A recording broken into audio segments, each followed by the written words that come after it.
You actually have people who review these sites. Yeah, it's really strange. We actually think human intelligence is better than artificial intelligence. This is not algorithms checking it out. These are trained journalists who sit around a table, they read things, we debate them, and we unflinchingly try to apply the 9 criteria. And we have a lot of debates about it. We explain what we're doing. There is a 300 to 500 word nutrition label attached to each rating. You can read what we've done. You can read the backgrounds of the people who wrote the nutrition label, so you can see if they're biased, where they're coming from. If you have a complaint, you can lodge the complaint. And the other thing we do is, if we say anything negative about any site, even if they pass 8 of the 9 criteria, but they fall short on 1, which means they're still going to get a green, we do something very strange. We call them for comment. Journalists call people for comment. Algorithms don't call for comment. So how, if I'm browsing and I'm looking around and I find an internet site, how do I see that evaluation? How do I get that rating? You download the plugin for your Chrome or your Edge browser, and we're soon going to add some other browsers.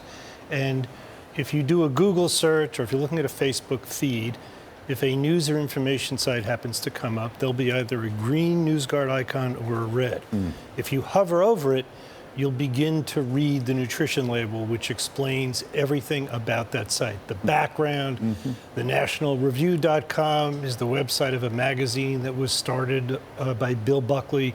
We quote his mission statement, so you know where the people behind the site are coming from, what their standards are, and how they do what they do. And how does the money flow? Do I pay for that, for having it in my browser? No, you don't pay. The money flows because the social media platforms and the search platforms are going to license it so that they can install it from their end, because with a plugin, you can't get access to this on any kind of mobile device.